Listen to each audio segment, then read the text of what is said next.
നമസ്കാരം, എല്ലാവർക്കും KS മെന്ററിലേക്ക് സ്വാഗതം. ഇന്ന് നമ്മൾ എടുക്കാൻ പോകുന്നത് ഒരു പുതിയ ടോപ്പിക്കാണ്. ഇന്ത്യൻ വിപ്ലവ പ്രസ്ഥാനങ്ങളും ദേശീയ ഉണർവും. ഒരുപാട് വിപ്ലവ സംഘടനകൾ ഇന്ത്യയിൽ പല കാലഘട്ടങ്ങളിലായിട്ട് ഉണ്ടായിട്ടുണ്ട്. ഈ സംഘടനകളുമായി ബന്ധപ്പെടുത്തി പല രീതിയിൽ ചോദ്യങ്ങൾ വന്നിട്ടുമുണ്ട്. മാത്സ് ഫോളോയിങ് ആയിട്ടാണെങ്കിലും സ്റ്റേറ്റ്മെന്റ് രൂപത്തിലാണെങ്കിലും ഒക്കെ തന്നെ ചോദ്യങ്ങൾ വന്നിട്ടുണ്ട്. അപ്പൊ അതിനകത്ത് എക്സാമിന് റിലവന്റ് ആയിട്ടുള്ള വളരെ ഇമ്പോർട്ടന്റ് ആയിട്ടുള്ള സംഘടനകൾ ചുരുങ്ങിയ സമയത്തിൽ നമുക്ക് ജസ്റ്റ് ഒന്ന് പറഞ്ഞു പോവാം.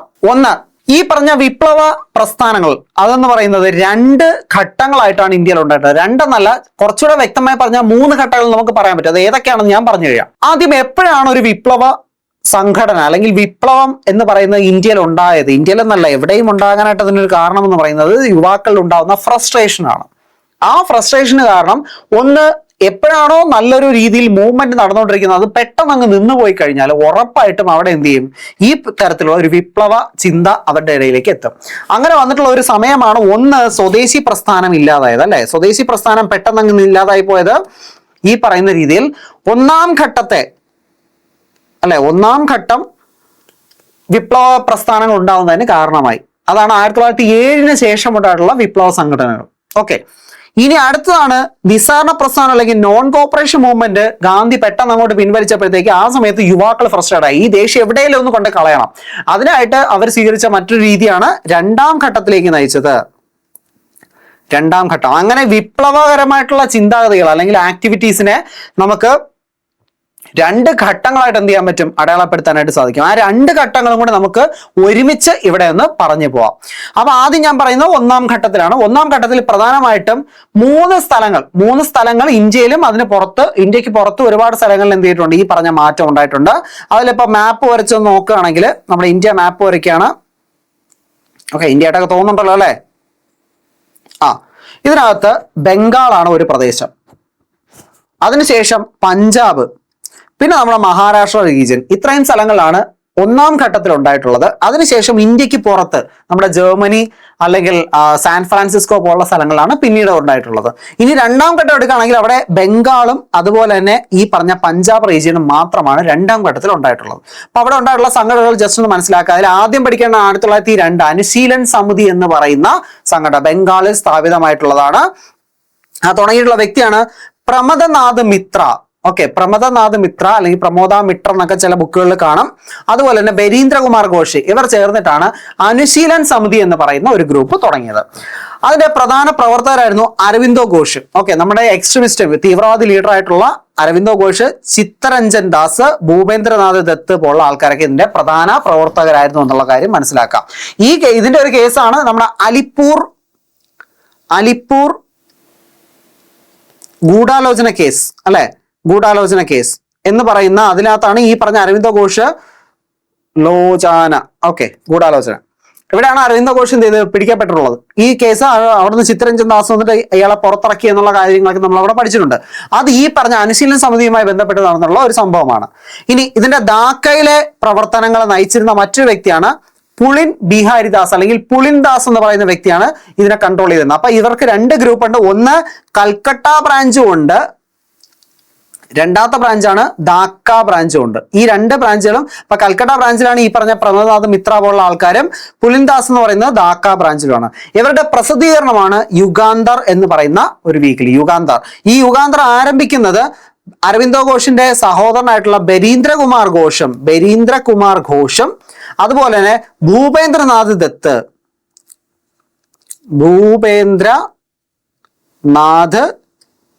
ദത്ത എന്ന് പറയുന്ന 2 പേര് ചേർന്നിട്ടാണ് ഈ യുഗന്തർ എന്ന് പറയുന്ന ആ ഒരു പത്രം ആരംഭിക്കുന്നത്. അതിനകത്ത് ഈ വിപ്ലവ ചിന്തകൾ ജനങ്ങളിലേക്ക് എത്തിക്കുക, പ്രത്യേകിച്ച് യുവാക്കളിലേക്ക് എത്തിക്കുക എന്നുള്ളതായിരുന്നു അതിന്റെ ലക്ഷ്യം. അതുപോലെ ഭവാനി മന്ദിർ എന്ന് പറയുന്ന ലഘുലേഖയും ഇവരുടെ പ്രസിദ്ധീകരണങ്ങളാണെന്ന് മനസ്സിലാക്കുക. അപ്പൊ അനുശീലൻ സമിതി എന്ന് പറയുന്ന ഗ്രൂപ്പിന്റെ ഉള്ളിലുള്ള ഒരു ഇന്നർ ഗ്രൂപ്പാണ് ഈ പറയുന്ന യുഗാന്തർ എന്ന് നമുക്ക് പറയാനായിട്ട് സാധിക്കും. അടുത്താണ് മഹാരാഷ്ട്രയിലുള്ള നമ്മുടെ VD സവർക്കർജി എല്ലാവർക്കും അറിയാലോ. VD സവർക്കറുടെ അഭിനവ് ഭാരത് എന്ന് പറയുന്ന മറ്റൊരു ഗ്രൂപ്പ്. VD സവർക്കർ അദ്ദേഹത്തിന്റെ സഹോദരനായിട്ടുള്ള ഗണേഷ് സവർക്കറും കൂടെ ചേർന്നിട്ടാണ് ഇത് ആരംഭിക്കുന്നത്. മഹാരാഷ്ട്രയിലാണ് അവരുടെ പ്രധാന പ്രവർത്തന മേഖല. അവരും ഇതുപോലെ ഒരുപാട് വിപ്ലവകരമായിട്ടുള്ള ആക്ടിവിറ്റീസ് അവിടെ നടത്തുന്നുണ്ട്. അടുത്തത് ഇന്ത്യൻ ഹോം റൂൾ സൊസൈറ്റി. ഇത് ലണ്ടനിലാണ് ആരംഭിക്കുന്നത്. ഇന്ത്യ ഹൗസ് എന്ന് ഇതിനെ അറിയപ്പെടുന്നത്. ഇന്ത്യ ഹൗസും ഇന്ത്യ ഹോം റൂൾ സൊസൈറ്റി ഒക്കെ ഒരു പേരിലാണ്. ലണ്ടനിലാണ് ആരംഭിക്കുന്നത്. തുടങ്ങുന്ന വ്യക്തിയാണ് ശ്യാംജി കൃഷ്ണവർമ്മ. ഇമ്പോർട്ടന്റ് ആണ്.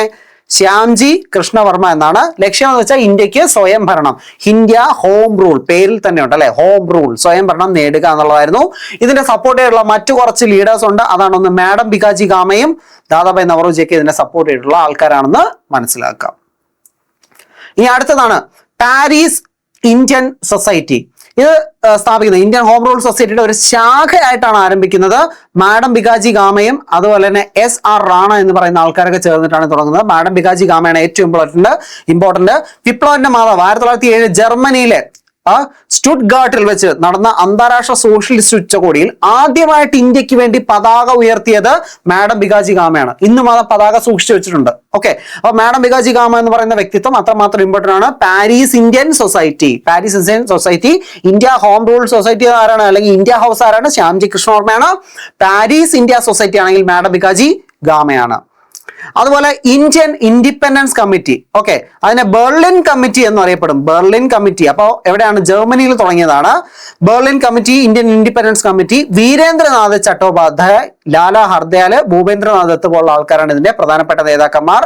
നമ്മുടെ തിരുവിതാംകൂറിലുള്ള ചെമ്പകരാമൻ പിള്ള എന്ന് പറയുന്ന വ്യക്തി ഈ പറയുന്ന കമ്മിറ്റി, ബെർലിൻ കമ്മിറ്റിയുടെ ഭാഗമായിട്ട് പ്രവർത്തിച്ചിട്ടുള്ള വ്യക്തിയാണ് ചെമ്പകരാമൻ പിള്ളൈ. ഓക്കെ, ചെമ്പകരാമൻ പിള്ള. ഓക്കെ, ചെമ്പകരാമൻ പിള്ള ഈ പറയുന്ന ബെർലിൻ കമ്മിറ്റി, അതായത് വീരേന്ദ്രനാഥ് ചട്ടോപാധ്യായയുടെ ബെർലിൻ കമ്മിറ്റിയുടെ ഭാഗമായിട്ട് പ്രവർത്തിച്ചിട്ടുള്ള വ്യക്തിയാണെന്നുകൂടി മനസ്സിലാക്കാം. അടുത്താണ് അമേരിക്കയിൽ തുടങ്ങിയിട്ടുള്ള ഗദർ പാർട്ടി. അപ്പൊ ഈ ഗദർ പാർട്ടി തുടങ്ങാനായിട്ട് ഏകദേശം നമ്മുടെ ആ 1ാം ലോക മഹായുദ്ധ കാലഘട്ടമാണ് ഇവരുടെ പ്രവർത്തന കാലയളവ്. അമേരിക്കയിലെ സാൻ ഫ്രാൻസിസ്കോ ആയിരുന്നു ഇവരുടെ ആ ഒരു കേന്ദ്രം എന്ന് പറയുന്നത്. സ്ഥാപകൻ എന്ന് പറയുന്നത് ലാല ഹർദയാലാണ്. അതുപോലെ സോഹൻ സിംഗ് ബക്ന എന്ന് പറയുന്ന ഒരു വ്യക്തി ഉണ്ടായിരുന്നു. ബർക്കത്തുള്ള ഇതൊക്കെ ഇതിലെ പ്രധാനപ്പെട്ട നേതാക്കന്മാരായിരുന്നു. അപ്പോ അവരുടെ പ്രവർത്തനത്തിന് കൂടുതൽ ത്വരിതപ്പെടുത്തിയിട്ടുള്ള ഒരു സംഭവമായിരുന്നു കോമഗത മാരു സംഭവം. എന്ന് പറഞ്ഞാൽ എന്താണെന്നറിയോ?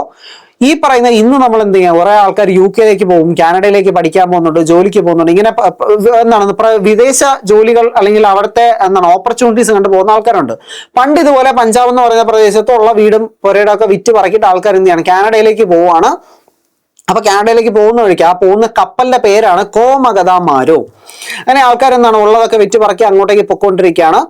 അവിടെ ചെന്നപ്പോഴത്തേക്കും കാനഡിയൻ ഗവൺമെന്റ് പറഞ്ഞു, അത് ബ്രിട്ടീഷ് ഗവൺമെന്റ് ഇൻഫ്ലുവൻസ് കൊണ്ടാണെന്നും പറയപ്പെടുന്നുണ്ട്. കാനഡിയൻ ഗവൺമെന്റ് പറഞ്ഞു നിങ്ങൾക്ക് ഇവിടെ ഇറങ്ങാൻ പറ്റത്തില്ല. അതിന് കാരണം എന്താണെന്ന് വെച്ചാൽ ഈ കപ്പലില് വിപ്ലവകാരിയായിട്ടുള്ള ബർക്കത്തുള്ള കയറി പറ്റിയിട്ടുണ്ടെന്നും ഈ കപ്പലിലുള്ള വ്യക്തികളെ, ആ സാധാരണ ജനങ്ങളെ വിപ്ലവകാരികളാക്കി മാറ്റിയിട്ടുണ്ടെന്നും ഒരു വാർത്ത കാനഡിയൻ ഗവൺമെന്റ് കിട്ടുകയാണ്. അപ്പൊ പറഞ്ഞു ഇവിടെ ഇറങ്ങാൻ പറ്റത്തില്ല എന്ന് പറഞ്ഞു.